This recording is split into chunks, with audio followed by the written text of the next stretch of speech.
Welcome to the Innovation Meets Leadership podcast. Real inspiration for real innovators. If you're looking for innovation and leadership transformation, your journey starts now. Welcome to the Innovation Meets Leadership podcast. I'm your host, Natalie Born. Well, guys, we are back in season 3, and I'm super excited to talk to you today with my guest, Mike Krass. He is the owner and visionary at MKG Marketing, and it's a digital agency that actually helps tech and healthcare brands get found. You can see that he's also on the board of directors in his bio, and he's also an entrepreneur, and he mentors entrepreneurs. So I'm excited about today's conversation because I think it's going to be super relevant to you, our audience, as we think about entrepreneurship and innovation and really just leaning into the principles that are critical to start a business. So welcome to the podcast, Mike. Thanks. Good morning, good day, good evening to whoever's listening.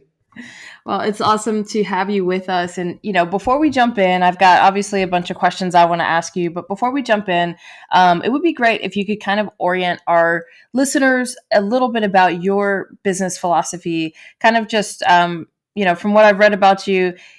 You have a different approach maybe than most people do when it comes to thinking about business and how we approach the ins and outs.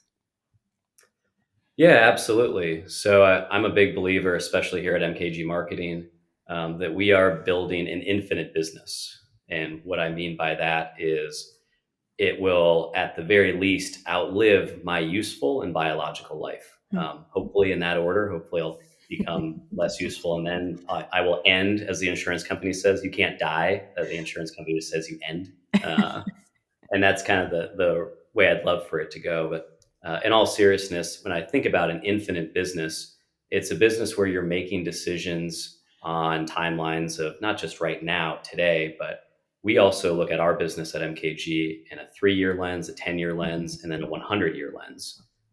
Again, with the advances in medicine and robotics, maybe I'll live to be 140 something years old, but I don't want to, bet on that right now. So I'm looking at that 100-year plan as, what do we need to do? What decisions do we need to make? How do we need to think and act in this business to exist for 100 years? And for context, I think Sears is coming up on 130 years. Wow. And I'm sure that you've read, quite a few things about Sears not doing pretty well. I don't revel in anyone's misfortune, but, that they made it about 130 years. And I'm thinking about 100 years from now and then another 100 beyond that even. So what would you say to people that may say, our organization isn't even good at looking at a 3 to 5 year plan? Like, what type of state of mind do you have to be in to go out 100 years? Like, because obviously technologies that we are leveraging today were not built 100 years ago. So help us to get into that like visionary state of mind. How do we get out there with you that deep into the future? Is it values based or is it direction based? I'm so glad you actually brought up values because we are a values-led organization. We hire, we terminate, we reward, we do everything through our values. And we're just huge believers in the fact that when things get tough, your values are not the thing that you put on the wall. Your values are the statements that say, this is a very difficult situation. Could be good or bad, right? Difficult doesn't always mean bad. It could be difficult. What does our values say? Like our second value or our third value is transparency. That means that we always are going to be transparent, even when it's not in our best interest. That's something that when you look at a decision like, well, we could be bringing in a partner and marking them up and, reselling them to a customer, that's not actually being transparent. If we were going to do that, we would tell our client that and actually receive consent from them. So that's like a good values-led example. So is that when people are thinking about building a plan out into the future, 100 years, is it really is it looking back and saying, well, let's be real on the values that we believe will drive us long term? You said you hire and fire by the values, which I love. But it's that idea that our values will supersede technology. It'll supersede some of these other, even quote, strategies. It's like the values become this evergreen thing that we learn how to live. Correct. It's like in your DNA, and getting back to your question of how do you think 100 years out? How do you vision like that? I I didn't realize I was doing this, and I didn't even have this language. And I actually heard it earlier on a different podcast today, so it's a good reminder. Having that beginner's mind. Mm-hmm. So in 100 years, I don't know that we're going to be a marketing agency anymore. Right. I can't prove that without the shadow of a doubt that this is what we do today is exactly what we'll do tomorrow. On a 3 and a 10-year timeline, and I talk about this with a lot of our team members, especially our digital ads team, I constantly say things like, I don't think in 10 years you will log into Facebook or LinkedIn Ads Manager and touch anything. Yeah. Like I think that in 10 years, thinking back to today, 2021, when we're recording, people will be like, who on earth let the humans touch all of like our ad accounts? Like what, you gotta be kidding me. Like, this is crazy. Like who's in charge around here? Where were the adults? And that's how I tend to think with that open beginner's mind of, well, I can't prove this for sure, because if I could, we'd charge a lot more for our services because I could guarantee all kinds of things that no human being can guarantee. But we can't, and neither can any of the alternatives in our space or the brands who are hiring us. They can't guarantee anything either.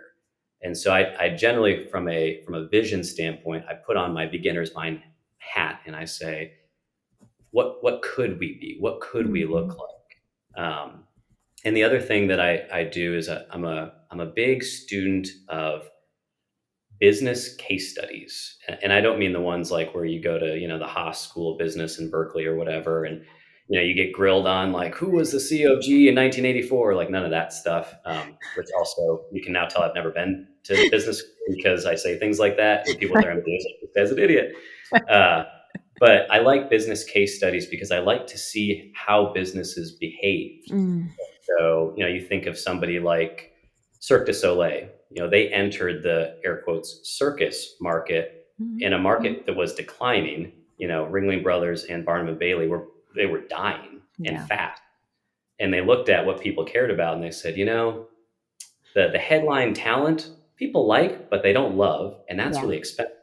Yep. And the juggling bears, man, carting a bear around, training them to juggle, like, making sure they don't maul anybody, burying the people that they do maul. Like, this is a lot of work. It's very expensive. So actually, we're just going to put on an entertainment. We're going to entertain you. It's not a circus. And we're taking those two things out.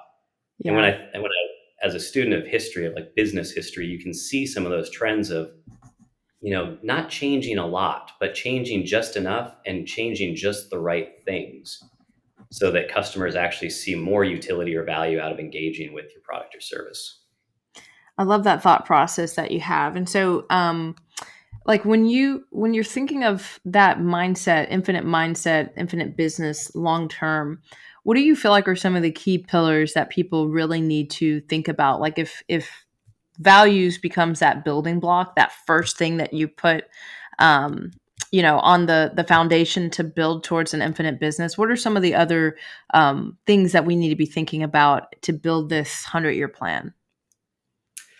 Yeah, you've got, like you mentioned, values. I would throw utility in there, which is such a dry word, like utility. But I think it's honestly really important as you think about a business, because the business utility is going to change over time.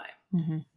And great example, I made the comment earlier about LinkedIn ads. Nobody in 10 years will log into LinkedIn. Like a human being won't do that.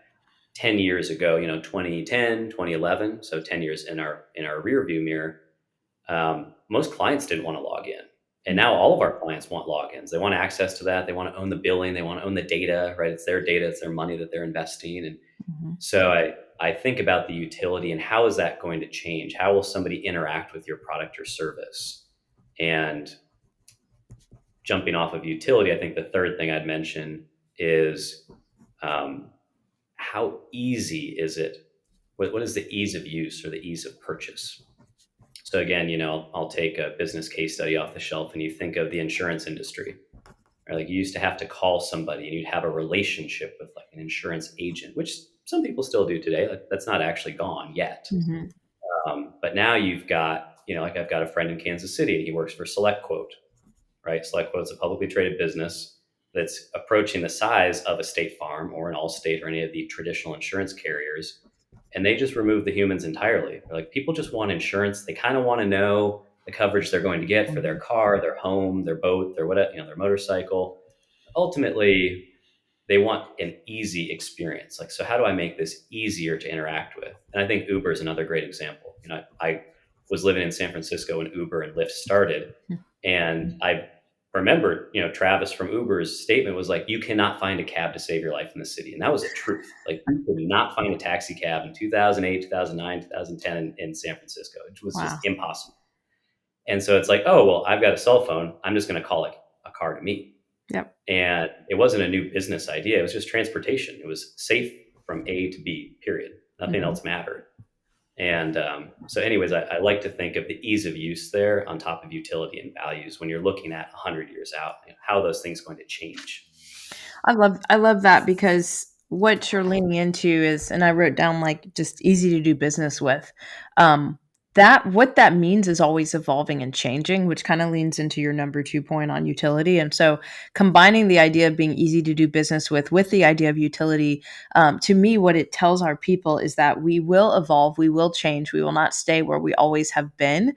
And so what you're building into the culture, what you're building into your plan is change. You're building in change, you're building in the ability to adapt, and then you're implying that you're going to, it has to be simple. Like whatever we do, it has to be easy. And so I think those to me feel like timeless things that don't change even as the world around us evolves. Like those things just feel very core to what is knowledgeable for people to understand. And I think if you're signing on to an organization that's saying you're signing up for change, you're signing up to evolve and grow as we grow, like I feel like that's a very important inflection point, because some people really struggle with the change curve. They really struggle with taking complexity out of a system. Oftentimes, our human nature is to add complexity to a system. So these three things, I mean, as quote on the surface simple as they may seem, they're actually very challenging when you start thinking through what does that actually mean to our environment. Yeah, I think the last thing I would comment there is you look at utility changes over time, and sometimes you can be early, right? Uber and Lyft worked because there's iPhones and Android smartphones. But if you tried to start Uber and Lyft in 1995, the utility didn't exist. Like, how would you call a car? It's not Mm-hmm. possible, Yeah. right? Um, Same thing with, you look at NFTs or, the cryptocurrency space. I think that's where a lot of people are struggling with is the utility of like, okay, I can buy and hold this until when? Right. And will this become a common form of payment, which now Venmo, I think, actually allows you to transfer Bitcoin back and Mm-hmm. forth. So now it's kind of entering that utility stage of it's not just the early adopters who are holding on for dear life and screaming diamond hands in a Reddit thread or whatever. It's like, oh, like I could actually pay for something with this. This Yeah. now actually is useful to me. Yeah, that's good. One of the things that that I kind of know is like a point of view that you have as well is this idea that part of this system and part of what you're setting up here is also this ability to create leaders. Like it's not just about creating the longevity of the organization, if I can say that word. It's also about creating leaders that create leaders that create leaders. Like it's kind of, I just call it like the almost like the multiplication effect. It's more than just investing in the organization. We know that an organization is made up of people, and we have to invest in the people that are going to lead the organization long term. So can you talk a little bit about just how to create just leaders within an organization that would, at the end of the day, right, carry on kind of the charge of what this would look like? Yeah, absolutely. I love the quote of "iron sharpens iron." Mm-hmm. That's kind of been commonly brought out of the Christian community because everyone kind of understands, like, oh, I get it. Like iron Yeah. sharpens iron, man sharpens man. I say Yeah. that pronoun agnostic. Man sharpens man. Yeah. And that's how I look at leaders. If you want to build a 100-year business, biologically, I cannot run the business with the intensity that I do today in 50 years. Like it's not Mm-hmm. biologically possible. Again, I made all kinds of wackadoodle comments earlier about advances in robotics and medicine, but we don't know where that's going yet. It's going somewhere, but I don't know where it's going for sure. So when you think about a business existing for 100 years, and then actually, you probably heard me earlier say 100 years and then another 100, right? Yeah. How do we survive the second century where it kills businesses like Sears? Yeah. Um, you're going to have to develop leaders. And I'm a big believer of a leader's duty is to develop the next generation of leaders within the business. And I really, firmly believe, and I'll use MKG and how we look at the path of leadership as an example. People see leaders as like the president or the CEO or the chief financial officer. And that's a really hard place to learn how to lead people, when you've got more people than you really know what to do with reporting up to you. Yeah. And so one thing that we've kind of learned over the years and what we're starting to implement, and it's not fully out into our company yet, but we're slowly working on, is our leadership roles actually exist at multiple levels within the business. So as a digital marketing agency, we do things such as, analytics work and search marketing and digital ads. And there's multiple team members within each of those lines of business. And within each group, say the SEO group, we actually vote in a champion, and that champion champions for what that group needs. They get a budget, they get to decide how they want to spend it, and the budget is the budget. It's not like, well, it'd be great if I could get another $500. It's like your annual budget is this, and you can spend on anything you want to make your SEO work more productive and better for our clients and better for you. So for us, we actually start at the champion level, and then you can move up to be an account person, which is now you're managing a full team. And then you can go and become a managing director, which there's only one of. And actually, our 3-year plan has a level between the account person leadership role and the managing director, because if we grow at the rate we think we're going to, and that we're planning to, we will need another level of leadership and support there. So I use that as an example, not so I can just blab how excited I am about our path of leadership, but to show that you don't actually have to be the president of the company to be a leader within the business. There's a lot of places where leadership can be highlighted and have a light shown on it. And it's really up to you as a leader. It's like I'm getting paid by the word to say that over and over again. It's up to you as a leader to identify where those spots are, so you can create a path of leadership that's really clear for everybody else to see. It's not opaque. It's not like, yeah, well, maybe if I stick around for 40 years, I'll become the president. It's like, well, why don't we kind of work on some things in between? And then, yes, you can become the president in 40 years. No problem. Well, I want to even tease out something you said, which is leadership plan.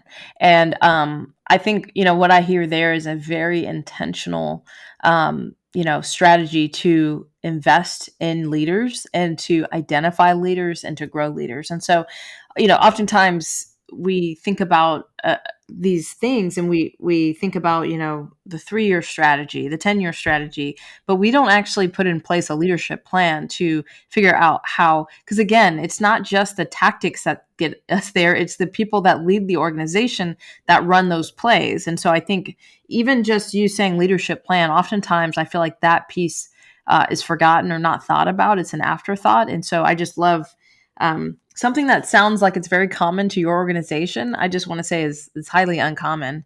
And it's the idea that there is a leadership plan that exists in the first place. It exists. It's communicated. It's communicated regularly. Those are two separate things, right? Mm-hmm. You didn't just say it once and then put it in the drawer. It's communicated regularly, and that it's understood. And I use the word understood very intentionally, because it's not just like, oh, the words went into my ears. The information entered my eyeballs, into my retina, retinae. It's like, I actually get it. Here's how I can move through this organization. And I don't have any data to back this up, but the more business owners I talk to, and just leaders within a business, even if they're not the owner, you hear about how hard it is to find good people right now. But a lot of times when people are leaving your company, it's because they don't have that next step. Yeah. It's not clear of, how do I advance here? Like, how do I do the next big thing? And by the way, I should say thank you. You were complimenting our organization. I just glanced right over that. So thank you. As organized as we can sound here on this podcast, we have absolutely lost people who, first of all, we probably should have let go and set them free, who I'm now seeing in, our sphere of digital marketing and communications, just like absolutely excelling. Yeah. It's like, well, there wasn't really a spot for them in our path of leadership. Yeah. And that sucks. And nobody wants to have to fire or to be fired. It's a very humbling experience to, you were always worried that you might terminate somebody, from your company, and that they're going to like flip the tables and do all that. And our business coach, actually, he ran a staffing company before he sold it. And he said, I've fired about 800 people. 1 out of 800 through an absolute fit, and like knocked over printers leaving the office and like made a whole thing, which means 799 out of 800 could not wait for that conversation to end. Wow. And that's just, you think about how that feels to be on that side of conversation of like, I don't have a job anymore. Mm-hmm. I don't want to be here. I know you're giving me the over Zoom here in COVID, but in normal times it'd be face to face. You're giving me the dignity of telling me to my face and not sending me a text or an email or something. But the feeling that I always hear from people who have been fired is, I don't want to be here anymore. Mm-hmm. I understand I'm fired, and I just like have all these feelings, and I don't want to be here anymore. Yeah. And that's what Todd, our business coach, said. He's like, nobody wants to be there once they're being fired. Once they know it's happening, they cannot wait for that conversation to end so that they can try and keep their head up and just walk out that door and be done. Yeah. That's real. That's real. And that kind of leans into the thing I'd like to leave our listeners with as a final thought. Like, we talked about all the incredible parts of business, creating plans and doing all these things that are excellent. But let's be honest, it's hard. Like, leading a business is very hard, and there are difficult decisions that you have to make. What final thought or advice would you leave our listeners with around how they would navigate those tougher seasons, kind of like we just talked about with having to let somebody go? Yeah, I always like to tell people that as a leader within the organization, whether you own it, you lead a division, you're a champion of a team, whatever your leadership role is, it's up to you to set the pace of the race. Mm-hmm. You decide and explain. So it's not this unilateral decision that goes into a vacuum. You decide and explain to your peers and those who you report to and that you report up to, we need to go faster because, or we need to slow down, and here's why. And going that extra step, saying that here's why, and setting that, with a very intentional tone of, we're not just going to go faster because we want to make more money. We need to make more money because of whatever the reason is. Yeah. And so I would just leave with everyone that it's up to you to set the pace of the race. You can slow it down or speed it up anytime you want. It's just critical that you explain and engage everyone that you're working with the facts of why you're trying to slow up or slow down or speed up. That's so good. And I feel like this conversation has been so helpful, just specifically not only on how to be a visionary as a leader, but then also the practicality of the day-to-day and some of the hard decisions you have to make. Thank you so much for your time today, and thank you for being with us. How can people follow you?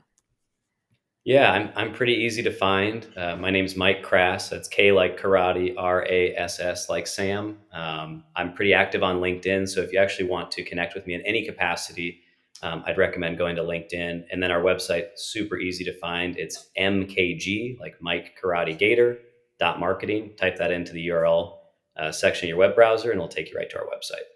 Awesome. Thank you so much for your time today, Mike. Yeah, thanks for having me. Well, to our listeners, thank you for joining the Innovation Meets Leadership podcast. Just remember, don't just get out of the box, break the box and set it on fire. Let's go transform something. Thank you for joining us for the Innovation Meets Leadership podcast. Be sure to subscribe to our show on iTunes. Follow us on Instagram or Facebook at Innovation Meets Leadership, and visit our site at innovationmeetsleadership.com for more innovation resources.